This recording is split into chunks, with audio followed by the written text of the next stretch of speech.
Hey everybody, Hoosier Jedi here with another review for you. This time I'm talking episode 11 of season 3 of The Legend of Korra called The Ultimatum.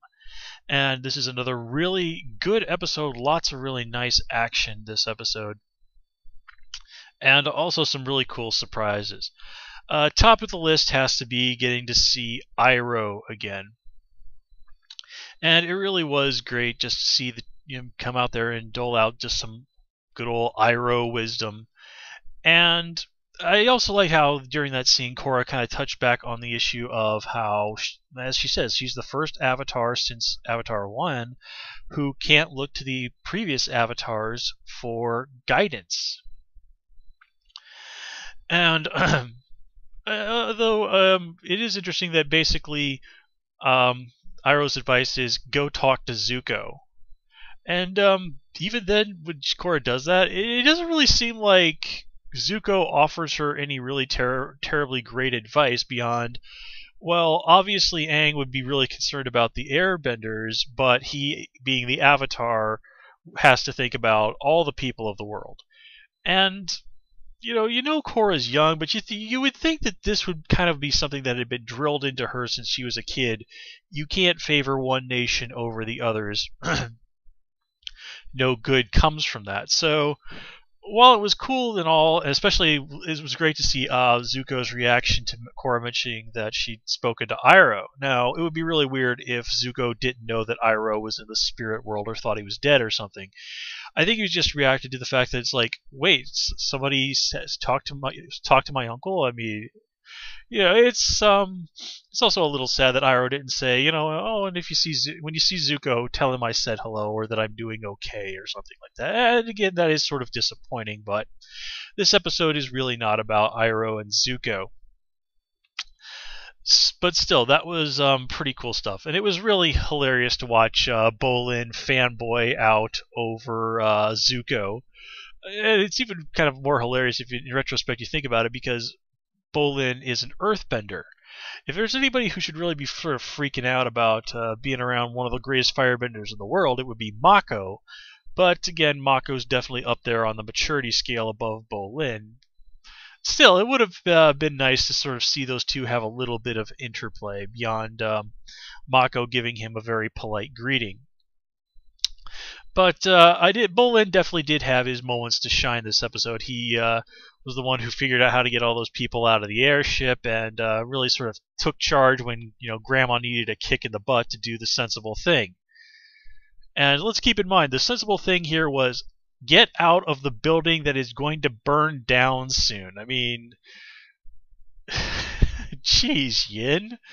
I know this is your family home, but were you just planning to sort of sit there with the rest of your family while everybody burned to death?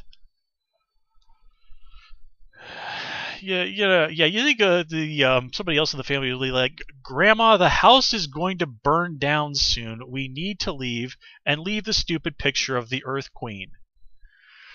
But yeah, okay. Well, this is a fairly serious episode all in all, so it's not surprising that they threw in some comedy at the beginning of things just to keep this episode from being too heavy.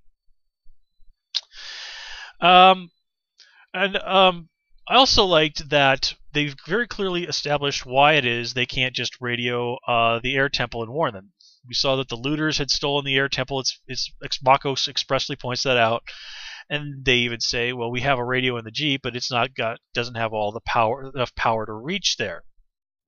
I also like that when they get to Zhaofu, Sue says, okay, well, I'll give you some of my metal bending guards, and you can go up there, and together you should be able to defeat the Red Lotus, or as I prefer to call them, the Frightful Four. Again, as I was thinking about, like, that is totally what they should do, because we've seen that, the Korra, the Avatar team and the Metalbenders are indeed a match for the Red Lotus. Now, speaking of being a match for the Red Lotus, this brings us to everything that happens up at the Air Temple. And I'm sure some folks are going to be a little disappointed that Kaya and Bumi didn't do as well in that fight as they thought. Some people, I'm sure, probably thought they would. And in one degree, I'm a little disappointed in Boomy, simply because as a military man, you'd think that he would have probably decided, you know what, maybe having a firm evacuation plan in place would be a good idea, considering that we have these major enemies who who have us, who do not have our best interests at heart. But again, as far as they know, the Frightful Four are focused on Korra, not the Avatar, not the Airbenders. Then again, the Earthquakes got pretty good reasons to be pissed at the Airbenders, so there's really no reason for them not to think that, hey, what's to keep her from sending some of the Dai Li up here to cause trouble? So again, there not being a more firm evacuation plan in place seems like Boomy and Tenzin dropped the ball on that one. And it's also a little questionable that Tenzin said, like, Boomy, Kaya, help me fight these guys, when Boomy only has the most rudimentary airbending skills and no real weapons that he could employ so that he could use his military training. Now, he does manage to serve as a reasonably decent distraction and does pull off a few handy moves, but you kind of have to wonder if maybe sending him with the others to help it with the evacuation might have been the better move.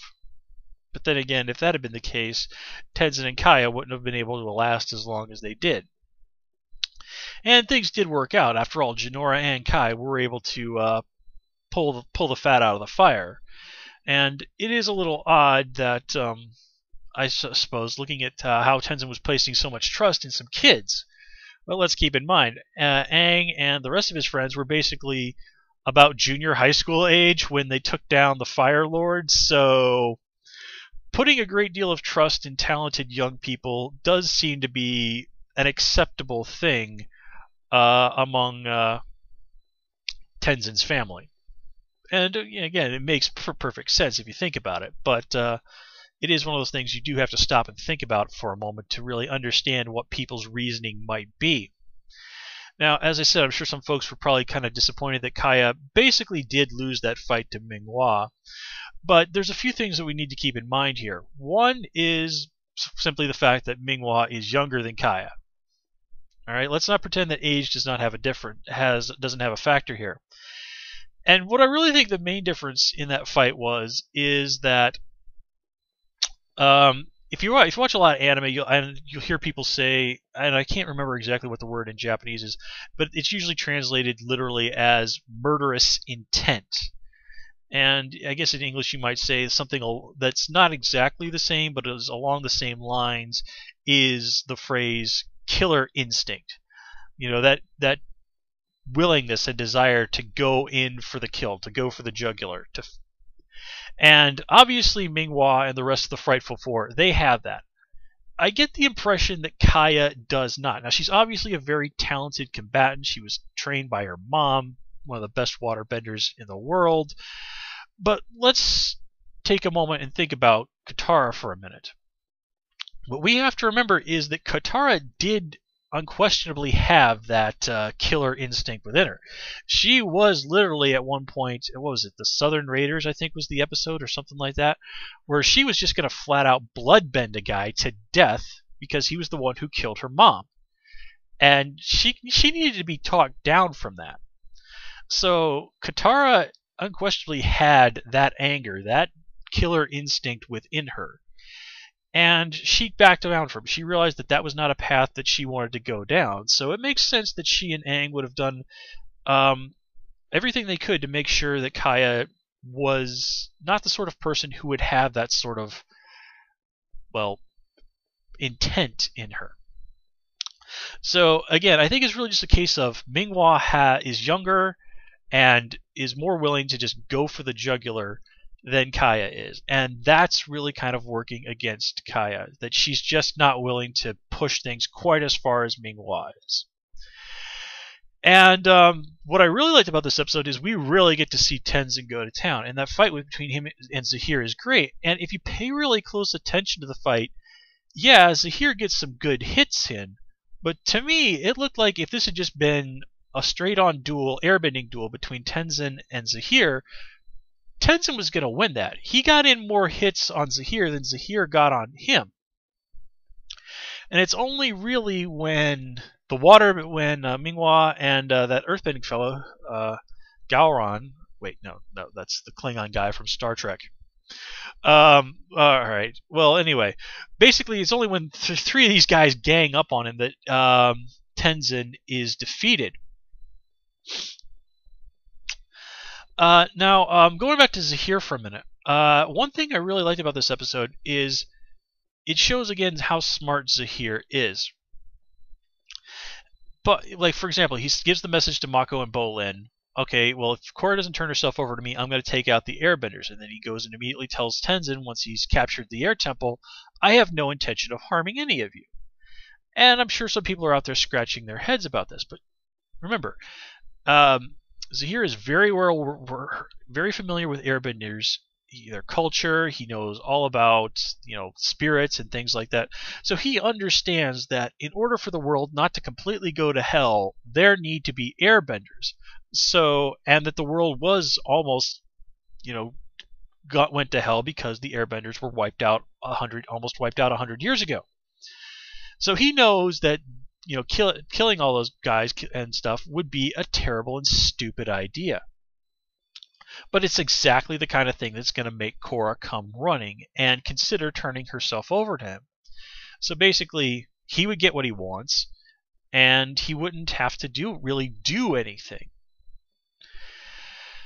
So, and again, it's sort of odd that nobody questions this, because this makes absolutely no sense as a motive for Zaheer. Now, I mean, you could sort of make the case that yes, in Republic City, Tenzin was a political figure. He was on the city council, basically, back in Season 1. But politically, things are changed. Tenzin also is, well, granted, he's basically the leader of the Air Nation. But he's also the world's only airbending master. So, really, again, killing him, I think that's something Zaheer would probably want to avoid at all costs, simply because he wants to make sure, in order for there to be balance in the world, which is necessary for the survival of the world, there are airbenders out there who can take care of themselves. As he's seen, there are people who are, like the Earth Queen, who would be perfectly willing to try and exploit them for their own uses. So again, killing Tenzin is really not something he's going to be looking to do unless he absolutely has to. So again, I really love how there's this great chess game of what's going on, and even though there's only two episodes left, we still don't really know what it is that Zaheer wants with Korra. Now, obviously, Korra's probably going to show up at the Air Temple next time around, and I think some answers are seriously going to be coming very soon. And honestly, guys, I really have no idea what he could be up to. It's a real head scratcher. So, again, just gonna have to wait and see. As Doctor Who once wisely said, time will tell, it always does. And, oh yeah, I definitely did love that moment where Yin mistakes Asami for the Avatar and then sees Korra and is like, Mako, why aren't you dating one of these girls? And just the incredibly awkward look on everybody's faces. That was definitely a nice one there. And, yeah, that kind of covers everything that I got to say about this episode. Again, guys, another really great episode, really great season, and I continue to absolutely love Henry Rollins as Zaheer. If I haven't raved about that enough, I totally want to see this guy do more voice acting. He really is just an immensely talented guy. Anyway, guys, until next time, take care and have a good one.